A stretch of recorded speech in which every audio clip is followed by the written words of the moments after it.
People are going through customary marriage, and it does not require anything like that. So we want the minister to come here and tell us what are they intending to cure. Because already, most of our national IDs are expired, but they have our NIN numbers, which make them somehow legitimate. So when you give such a declaration, and the church is complaining, everybody say we are waiting. Why do you want me, Sewungwe Catholic, with my baptism card? I had my confirmation. Muslims have their belief to have the national identification card to register my marriage. And this one, we need to know what are they trying to cure, Madam Speaker, because this is urgent attention, and the marriages are going on now. So are they legitimate or they are null and void ab initio? Government. Madam Speaker, I will request the Minister of Gender if he has some information about this to inform the House, but if not, we will make a statement over that matter by the Minister of Constitutional Affairs, who is in charge for the URBS. So can we have a statement tomorrow? Because some people intend to get married tomorrow. Can we have a statement tomorrow? The Minister for Justice and Constitutional Affairs will make a statement tomorrow about this particular matter. Thank you. Thank you. Yes, Lee. Reports are submitted to the House during the budgeting process. We get a lot of information regarding policy, regarding certificates, to be able to fulfill the requirements of the law. But if what the honorable member is raising has not been complied with, we are going to go back, audit ourselves regarding that particular matter, and comply with the law. And provide the House with the reports. Chair Kosase, you on the floor. Item 3, motion for adoption. Madam Speaker, in the same spirit, thank you, Madam Speaker. Can we hear from him? He promised to report back here on the issue of requirement for national ID to register marriages yesterday. And he promised to come and explain why they have brought it in existence today. Can we know? Leader of opposition, maybe to bring you on board. Of the marriage, the acting leader of opposition yesterday asked, we did request the Honorable Norbert Mao, who has actually wedded recently, to tell us why people are wedding require national IDs. He was informed. I think I'm going to cross-check in a few minutes and see whether he's coming. On the question of Basalwa, we don't want to make Parliament look untidy. That's not our intention, and that's the reason why we are saying we go back to Cabinet, we harmonize it, and this is part of, Madam Speaker, this is part of the legislative process. Where there is any question, we go back, harmonize it, and come back when we are okay. We have listened. You are saying this bill should be accommodated under the Ministry of Education. That's what the House is saying. And we are going to go back. If it requires to gazette it afresh or to go through a process that will make the process neater, we will do that. That's the reason why we are asking for only 2 days. Monday is just 2 days from now. Thank you. And that's what Honorable Lee was saying, that you withdraw the bill officially. You move to withdraw the bill officially, but Madam Speaker, I think that decision can be made after we have consulted. Yeah, whether we are going to withdraw or not to withdraw. But what we are committed to is to ensure that the voices from the House are heard and we respond to them. Thank you. But then there was also an aspect of where someone sponsors a bill and you send a bill without a signature. How do we confirm that it's authentic? Who owns it? On that one, on behalf of government, I would like to apologize that that was an error. Every bill that comes to the House should be, the signature should be appended to. Yes, LOP agenda, and we'll want to get a report from the leader of government business to that effect, because the bill is ready and we're ready to proceed.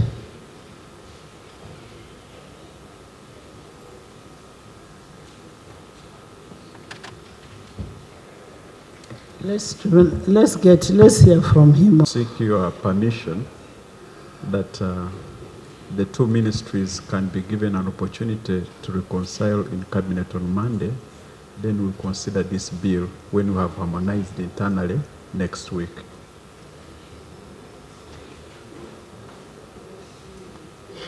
We have the Swahili bill. Which Swahili bill? Swahili is a subject which is examinable. However, when the bill was sent for preparation, it was sent to Minister of Gender. The bill was sponsored by the Minister of Gender, and the Minister of Gender even didn't sign on the bill. So we don't know whether it was deliberate or what. So that's where we are saying, is it under gender or it is under what? Education. And the House insisted that it should be under education.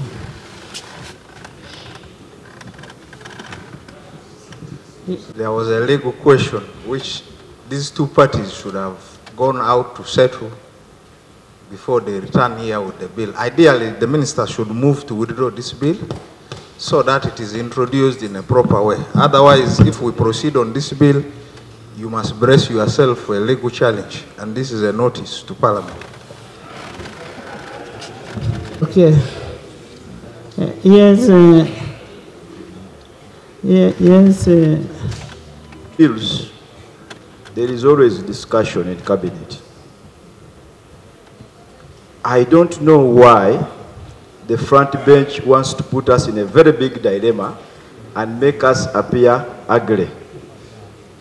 I think it is important, right, Honourable Speaker, for our colleagues in the front bench to take a humble pie and make us appear tidy.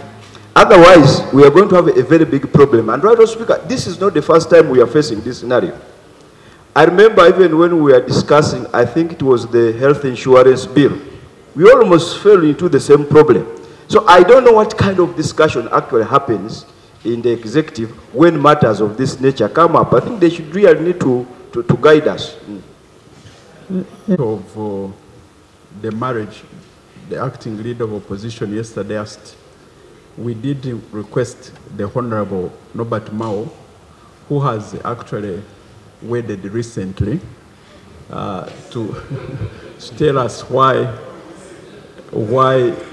people are wedding require national IDs. He was informed. I think I'm going to cross-check in a few minutes and see whether he's coming. On the question of Basalwa, we don't want to make Parliament look untidy. That's not our intention, and that's the reason why we are saying we go back to cabinet, we harmonize it, and this is part of, Madam Speaker, this is part of the legislative process. Where there is any question, we go back, harmonize it, and come back when we are okay. We have listened. You are saying this bill should be accommodated under the Ministry of Education. That's what the House is saying. And we are going to go back. If it requires to gazette it afresh or to go through a process that will make the process neater, we will do that. That's the reason why we are asking for only 2 days. Monday is just 2 days from now. Thank you. So, and that's what Honorable Lee was saying, that you withdraw the bill officially. You move to withdraw the bill officially, but Madam Speaker, I think that decision can be made after we have consulted. Yeah, whether we are going to withdraw or not to withdraw. But what we are committed to is to ensure that the voices from the House are heard and we respond to them. Thank you. But then there was also an aspect of where somebody sponsors a bill and you send a bill without a signature. How do we confirm that it's authentic? Who owns it? On that one, on behalf of government, I would like to apologize that that was an error. Every bill that comes to the House should be, the signature should be appended to. Yes, Lob. Honorable Speaker, I'm glad the Minister has considered on one element to say an error was occasioned and the bill was not signed. That should never happen, because I'm sure you have teams that help you put these things together. The Minister has also said that they are going to consult within Cabinet to determine whether or not to withdraw the bill. Honorable Speaker, I don't think there's two ways around it, because the law is the law. So I don't think you can sit and agree and say we shall not follow the law. As it is now, Honorable Speaker, we have got two options. That government can be humble enough, acknowledge a mistake that was made, withdraw the bill. Or as Parliament, we use our prerogative to throw the bill out, which will make you look shabby. So we're only helping you as government to say, withdraw, concede, you need to reorganize internally. So you withdraw what you brought before us here, go back, sit, get organized, which ministry is bringing this bill, make sure it is signed, and so on.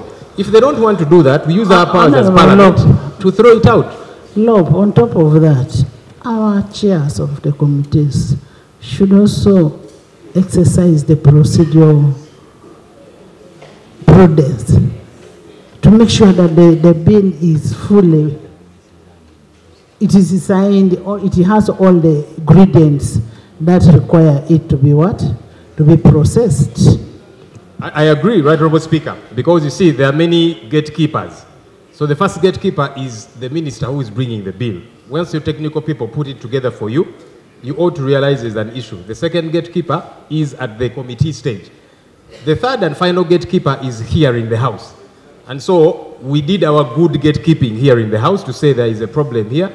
We hope that now it can be reversed in a very nice way.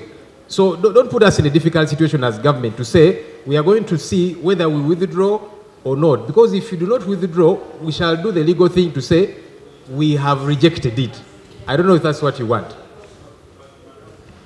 Madam Speaker, if I may, since the leader of the incoming government problem, which will happen after 100 years, the government works in a certain way that as a minister, you cannot come here and withdraw the bill.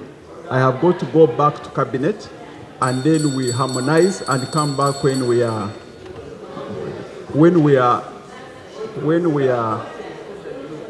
organized, and we are committed to bring it back. Thank you. I think the problem starts with the laying of papers.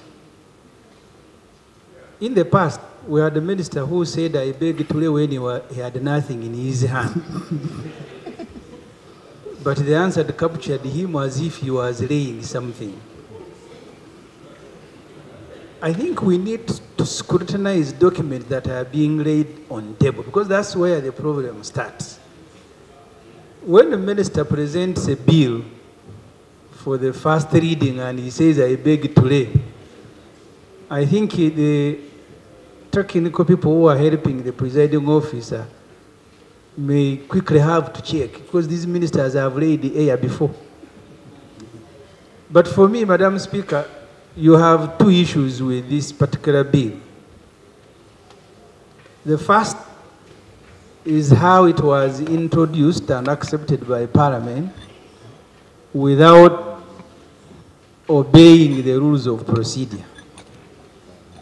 The second issue, I guess, for which the Honorable Bat says Cabinet needs to... Our rules, Madam Speaker, don't encourage members to storm your chair. like the Honorable Chiwanuka Chiyowa is doing, because I am addressing the chair. So there are two issues, Madam Speaker, with this particular bill. The first is that it did not meet the technicality of being accompanied by a memorandum signed by the minister. Two, Madam Speaker, and you allow me, I disagree with every colleague here who says this Swahili Council should be moved from gender to Minister of Education. That's why yesterday I wanted to make my submission. I am disagreeing with the whole idea of creating a council. We study English, and all of you here speak English. Is there a council for English? You speak your language, Luganda, etc. You cannot be the same parliament supporting rationalization and you allow government in a lazy way to begin creating a council. Because I don't know how this government works. We should thank God that we still exist. Because if you want a language to popularize, just introduce it and make it compulsory in schools. You have 12 million children who are in primary schools. Why do you bother Parliament and the whole afternoon you are debating creation of a council, whether it should be here or there, for purposes of promoting a language? 20 teachers teach everybody, like some of us who went through those schools were even being beaten to speak English. But we are here as a Parliament allowing this lazy government to also carry us along. That we want to promote Swahili, therefore a council be created. So, Madam Speaker, that's the submission I intended to make yesterday. That actually we should just reject the creation of the council. If it exists, we abolish and then assign this government the responsibility to go and administratively promote Swahili. Do the soldiers who speak Swahili, do they have a council in the military? So really, I don't want to be part of this lazy business. Honourable members, as we wait for the harmonization,